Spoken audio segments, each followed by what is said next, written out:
Gue yakin banget lu pernah scroll TikTok atau IG terus nemu video random isinya kata-kata motivasi, galau, atau quote-quote puitis gitu kan? Back soundnya slow, visualnya entah orang jalan di pantai atau kopi berasap. Anehnya, lu betah aja nonton sampai habis, bahkan kadang diulang. Gue juga dulu gitu cuy, bahkan sempet kecanduan. Tapi pernah nggak lu kepikiran, sebenarnya konten quotes ini ada efek negatifnya juga loh? Nah, di video ini kita bakal bahas bareng-bareng sisi gelap konten quotes di media sosial yang jarang banget orang sadar. Jadi stay tune sampai akhir, karena di tengah-tengah gue bakal kasih trik biar lu nggak gampang kedoktrin konten kayak gini. Kenapa konten quotes rame banget? Alasan simple, karena relate. Kata-kata kayak jangan nyerah atau percaya proses tuh gampang banget nyentuh hati. Lu bayangin aja, lu lagi capek sama kuliah atau kerja, terus tiba-tiba nemu video dengan tulisan capek boleh, nyerah jangan, plus background mellow. Otomatis hati lu kayak, anjir, ini gue banget. Ditambah lagi, kolom komentar biasanya rame banget. Jadi bukan cuma lu doang yang ngerasain, tapi banyak orang juga curhat hal yang sama. Ada yang nulis, gue baru aja putus, rasanya hancur banget. Ada juga yang komen, semangat ya, gue juga pernah di posisi lo. Akhirnya timeline itu berubah kayak ruang curhat massal. Dan, percaya nggak percaya, buat sebagian orang itu healing. Kayak nemuin temen seperjuangan di dunia maya. Gue sendiri dulu pernah jadiin video quotes sebagai tempat pelampiasan pas lagi patah hati. Serius bro. Lagi scroll tengah malam, ketemu kata-kata, kalau dia pergi, berarti bukan yang terbaik buat lu. Wah, langsung gue repost ke story, sambil mikir, semoga dia lihat biar nyesel ninggalin gue. Rasanya tuh kayak ada yang ngerti gue banget. Padahal sebenarnya ya itu cuma teks random dengan musik sedih.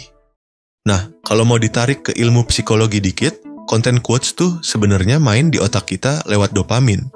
Jadi gini, setiap kali kita ngerasa gua banget nih, otak ngeluarin dopamin alias hormon seneng instan. Itu mirip banget kayak lo dapet like di Instagram atau notifikasi chat dari gebetan, kecil tapi nagih. Makanya banyak orang bisa scroll quotes berjam-jam tanpa sadar, karena otaknya terus dapet reward kecil tiap nemu kata-kata yang nyambung sama perasaan mereka. Belum lagi ada faktor validasi sosial. Saat kita komen, anjir ini gue banget, dan ada orang lain nge-like atau bales, rasanya kayak dapet dukungan emosional. Itu bikin kita ngerasa nggak sendirian.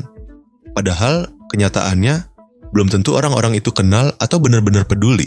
Tapi otak kita nganggap itu sebagai pelukan virtual.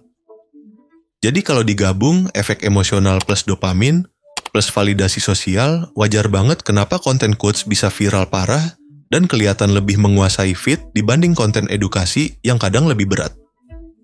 Tapi di balik itu, ada jebakan yang jarang orang sadarin. Nggak semua orang yang bikin konten quotes ngerti apa yang mereka omongin. Ada yang bikin quotes psikologi, tapi kita nggak tahu dia beneran belajar psikologi atau cuma copas dari Google. Dan masalahnya, quotes itu kan sering banget terdengar pintar, bijak, dan masuk akal, padahal bisa aja kosong tanpa dasar. Gue inget banget dulu, gue sempat kejebak sama satu quotes populer, be yourself. Kedengarannya simple, positif, dan keren kan? Tapi waktu itu, gue lagi di fase hidup yang salah kaprah. Gue anaknya introvert parah cuy, minderan, susah ngobrol sama orang, dan gampang insecure. Pas baca be yourself, gue langsung mikir, oh berarti gue emang harus kayak gini, gue emang ditakdirin jadi pendiam, ya udah, nggak usah maksa berubah. Dan parahnya, gue jadi makin nutup diri. Setiap ada kesempatan buat improve, misalnya ikut nongkrong atau networking, gue tolak. Gue selalu punya tameng, ngapain berubah? Gue cuma jadi diri sendiri kok. Padahal kenyataannya, itu cuma pembenaran doang. Beberapa tahun kemudian, gue baru sadar quotes itu bener, tapi gue salah nangkep. Be yourself bukan berarti lo diam aja dengan segala kekurangan lo, tapi lebih ke lo jadi diri lo sambil tetap ngembangin potensi lo. Kalau gue stuck dengan versi diri gue yang lama, mungkin sampai sekarang gue masih jadi orang yang nggak pede dan bahkan nggak bisa bersosialisasi. Nah, di sini intinya quotes bisa banget jadi bumerang kalau kita nangkepnya setengah-setengah. Coba bayangin deh, kalau ada orang baca quotes ikuti kata hati lo sementara dia lagi jatuh cinta sama orang toksik. Kata hatinya pasti bilang kejar dia. Padahal logikanya harusnya bilang cabut sebelum makin rusak. Lihat kan bahayanya? Quotes yang kedengarannya positif bisa berubah jadi racun kalau dipakai di konteks yang salah. Makanya kalau nemu quotes jangan langsung ditelan mentah-mentah. Tanya dulu ke diri lo, ini cocok nggak buat kondisi gue? Atau malah bisa bikin gue makin stuck?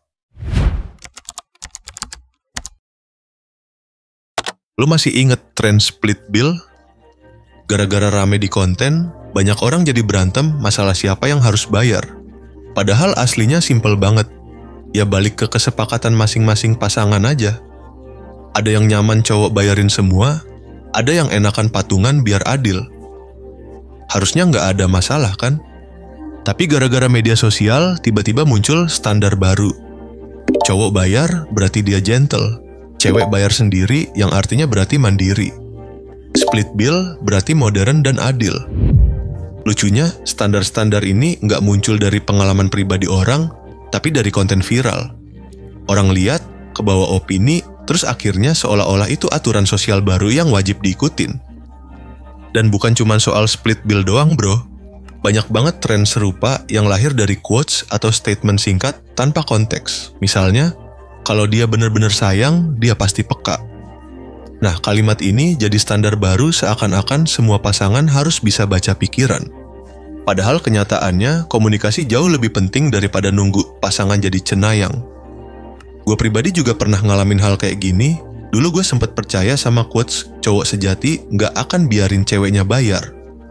Efeknya, tiap kali jalan sama doi, gue maksa bayar semua tagihan meski kondisi dompet gue lagi tipis banget.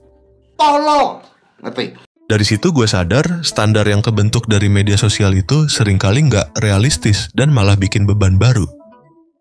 Kalau dipikir-pikir, hidup tuh udah ribet dengan masalah asli kita. Tapi gara-gara standar baru dari sosmed, jadi ada tambahan beban sosial yang sebenarnya nggak perlu. Jadi intinya, standar-standar aneh ini muncul karena konten quotes atau statement yang digeneralisir tanpa mikirin konteks kehidupan masing-masing orang. Dan kalau kita nggak hati-hati, bisa-bisa hidup kita malah dikendalikan sama standar yang sebenarnya nggak penting. Sekarang coba lu tanya ke diri lu sendiri, selama ini lu bener-bener nyari solusi buat masalah lu, atau lu cuman lagi nyari validasi instan biar hati lu merasa aman sesaat? Kalau ternyata jawaban lu yang kedua, mungkin saatnya lu berhenti sejenak, narik napas, dan mulai hadapin masalah lu dengan cara yang nyata. Sekarang coba deh lu jawab di kolom komentar. Pernah nggak lu ngerasa kejebak quotes di media sosial sampai bikin lu mikir ulang tentang diri lu sendiri? Gue pengen tahu cerita lu. Jadi intinya konten quotes tuh ibarat pisau bermata dua. Bisa jadi penyemangat, tapi bisa juga bikin kita salah jalan kalau nggak bijak nanggepinnya. Jadi kalau lu lagi down, nggak ada salahnya dengerin quotes. Tapi ingat, jangan berhenti di situ. Cari solusi beneran, perbaiki diri, dan jalan terus. Kalau lu setuju sama gue, jangan lupa tekan like biar makin banyak orang yang kebuka matanya soal hal ini. Share juga ke temen lo yang tiap hari kerjaannya share quotes random di story WhatsApp. Dan pastinya subscribe biar kita bisa ngobrol lagi di video berikutnya. Oke bro, thanks banget udah nonton sampai habis. Gue tunggu cerita lo di kolom komentar ya. Sekali lagi, gue ingetin jangan lupa subscribe. Audio Jungle.